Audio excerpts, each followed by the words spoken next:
نحمده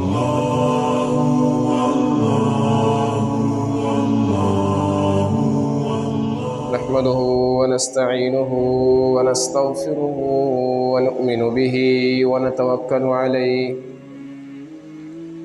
ونعوذ بالله من شرور أنفسنا ومن سيئات أعمالنا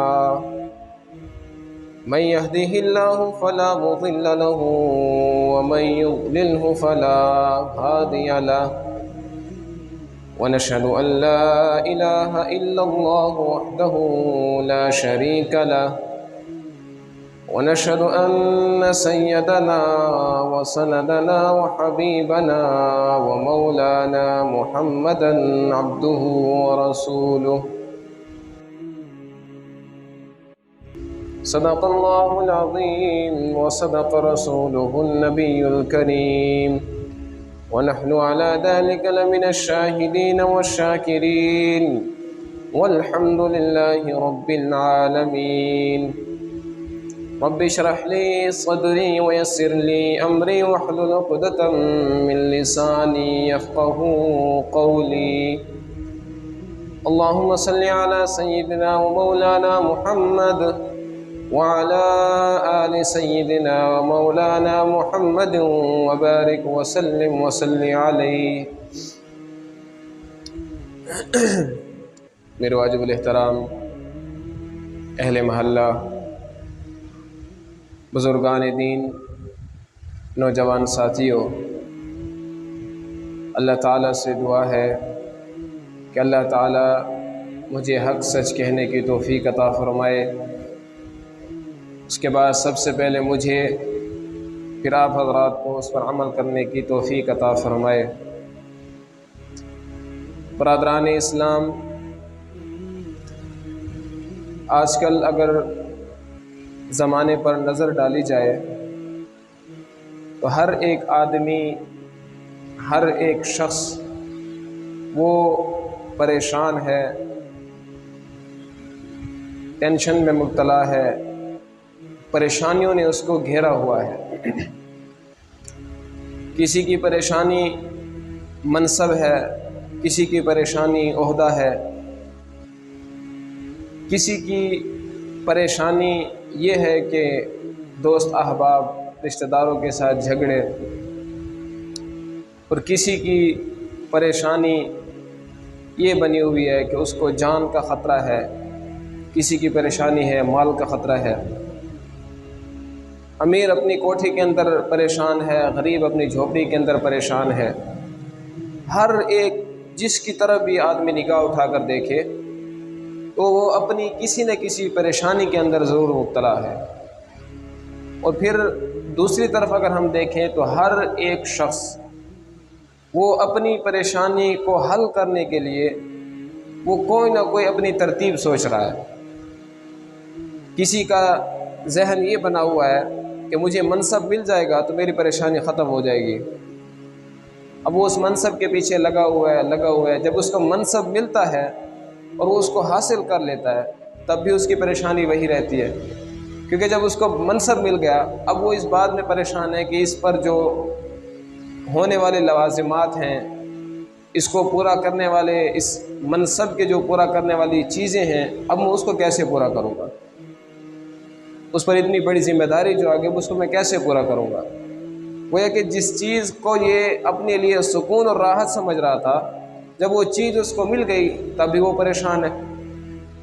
اور کچھ لوگ یہ سمجھتے ہیں کہ ہمیں جب مال و دولت وافر مقدار میں مل جائے گا تو ہماری پریشانی ختم ہو جائے گی.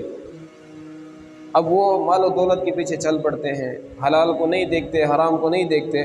وہ کہتے ہیں بس کسی طریقے ہمارے پاس وافر مقدار کے اندر مال آ جائے. اب جب اس کے پاس وافر مقدار کے اندر مال آ گیا اب بھی وہ شخص پریشان ہے. کیوں؟ اس لیے کہ اب وہ اس کے اندر ایک ہرس کی بیماری پیدا ہو گئی ہے. اب وہ کہتا ہے کہ اگر یہ چیز مل گئی ہے تو مجھے وہ بھی مل جائے، وہ بھی مل گئی ہے تو مجھے وہ بھی مل جائے. اب اسی طرح کرتے کرتے اس کی رات کی نیند ختم ہو جاتی ہے. اب وہ اس حال میں پریشان ہے کہ میرے پاس اتنا مال آ گیا، اب میں اس کو کیسے سنبھال کے رکھوں گا، کہیں مجھ پر کوئی چور ڈاکو نہ آ پڑے. اب وہ جب اس کو یہ چیز مل گئی جس کو وہ راحت اور سکون سمجھ رہا تھا، اب بھی وہ پریشان ہے۔ اور کچھ لوگ یہ سمجھتے ہیں کہ یہ جو شراب ہے اور نشہ ہے اس میں راحت اور سکون ہے۔ اب وہ لوگ راحت اور سکون حاصل کرنے کے لیے یہ نشہ وغیرہ کر لیتے ہیں۔ اب ان کو ایک مدت کے لیے، ایک وقت کے لیے ان کو راحت تو مل جاتی ہے، لیکن وہ جو مستقل راحت ہے، مستقل ان کی جو سکون ہے وہ ان کو نہیں ملتا۔ یعنی کچھ مدت کا مزہ اور ہمیشہ کے لیے ان کی بربادی ہے۔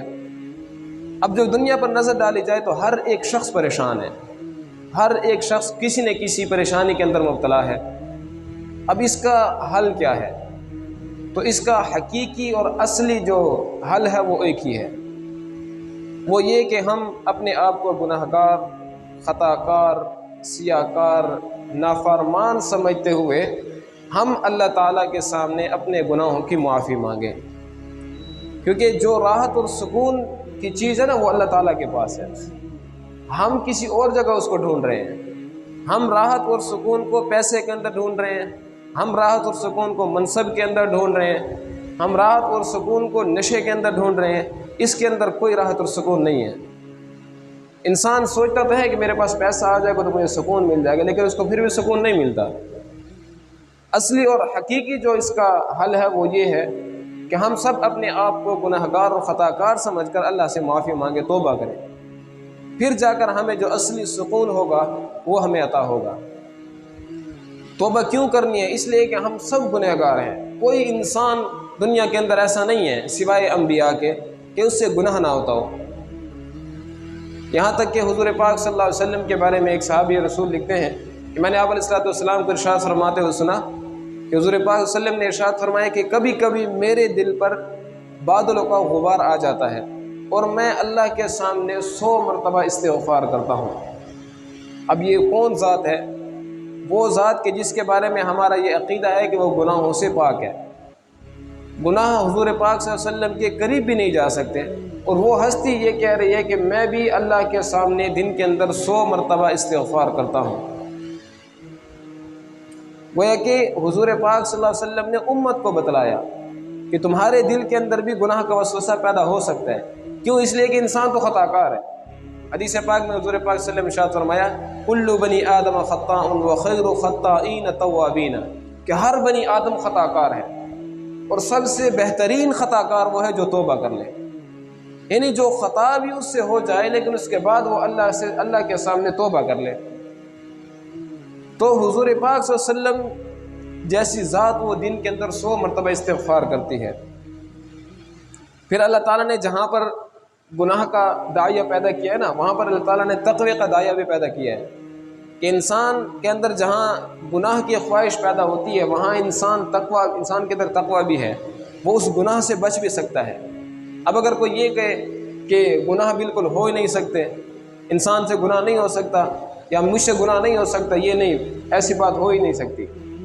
کیوں؟ اس لیے کہ اگر انسان کے اندر ہم یہ سمجھیں کہ بالکل گناہ کو ختم کر دیں، بالکل گناہ کو ہم فنا کر دیں، تو پھر ہمیں جنت کیسے ملے گی؟ کیونکہ جنت تو مجاہدات کے بعد ملتی ہے نا۔ انسان کے اندر ایک گناہ کا مادہ پیدا ہوا، اس نے کہا کہ میں اس گناہ کو کر لوں، اب اس کے سامنے موقع بھی ہے، کوئی دیکھنے والا بھی نہیں ہے، اور گناہ کا جو عمل ہے وہ بھی وہ کر سکتا ہے، لیکن اس کے باوجود وہ اس سوچ کو سامنے رکھ کر کہ اللہ مجھے دیکھ رہا ہے، اللہ کے ڈر کی وجہ سے اس گناہ کو چھوڑ دیتے ہیں، تو اسی مجاہدے کی وجہ سے ہمیں جنت ملے گی۔ اب اگر کوئی شخص یہ کہتا ہے کہ نہیں میں تو کوئی گناہ نہیں کرتا، یہ نہیں ہو سکتا۔ ہر انسان سے کوئی نہ کوئی گناہ ضرور ہوتا ہے، کیونکہ حدیث پاک میں آپ صلی اللہ علیہ وسلم نے فرمایا کل بنی آدم خطاء، ہر بنی آدم خطا کار ہے، اور بہترین خطا کار وہ ہے جو اللہ کے سامنے توبہ کر لے۔ پھر اللہ نے ہمارے اوپر 2 چیزیں مسلط کی ہیں، ایک ہے نفس اور ایک ہے شیطان۔ یہ 2 چیزیں ہیں، یہ ہمارے کھلے دشمن ہیں، یہ ہمیں گناہوں کی طرف لاتے ہیں، ہمارے لیے گناہوں کو مزین کر کے ہمارے سامنے رکھتے ہیں کہ یہ گناہ کر لو، یہ بڑی مزے کی چیز ہے، یہ بڑی مزے کی چیز ہے۔ پھر جہاں پر اللہ تعالیٰ نے ان 2 چیزوں کو پیدا کیا ہے، ایک نفس ہے اور ایک شیطان ہے، پھر اللہ تعالیٰ نے اس کے مقابلے میں اس کو ختم کرنے کے لیے بھی چیز پیدا کی ہے، کیونکہ جہاں یہ 2 چیزیں ہیں نا، پھر اس کے مقابلے میں ایک ایسی چیز ہے کہ اگر یہ دونوں کبھی حملہ کر بھی دیں، نفس اور شیطان، تو تم نے کیا عمل کرنا ہے وہ بھی اللہ تعالیٰ نے بتا دیا۔ وہ یہ کہ اللہ کے سامنے استغفار کرو، استغفر اللہ ربی من کل ذنب واتوب الیہ۔ جب یہ چیز کر لیں گے نا تو انسان کے اوپر جو نفس اور شیطان کا حملہ ہے وہ سارا کا سارا ختم ہو جائے گا۔ حضرت مولانا تقی عثمانی صاحب دامت برکاتہم عالیہ لکھتے ہیں، کہتے ہیں کہ ہم ایک دن افریقہ کے سفر میں جا رہے تھے تو ہماری ٹرین کسی جنگل کے اندر ٹھہر گئی۔ ہم اتر گئے تو جنگلات کے اندر ہم جا رہے تھے تو میں نے ایک بہت ہی حسین و جمیل پودا دیکھا، اور ایسا حسین و جمیل پودا تھا کہ میرا دل یہ چاہ رہا تھا کہ میں کسی طریقے سے اس کو چھو لوں یا میں اس کو توڑ لوں۔ حضرت فرماتے ہیں کہ میرے دل میں یہ داعیہ پیدا ہوا کہ میں یہ جو پودا ہے میں اس کو ہاتھ لگاؤں۔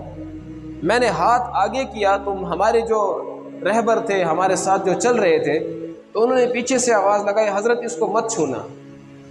میں بڑا پریشان ہو گیا کہ اتنا حسین و جمیل پودا میں اس کو کیوں نہ چھوں۔ تو حضرت فرماتے ہیں کہ میں نے ان سے پوچھا کہ کیا معاملہ ہے، تم نے مجھے کیوں روکا؟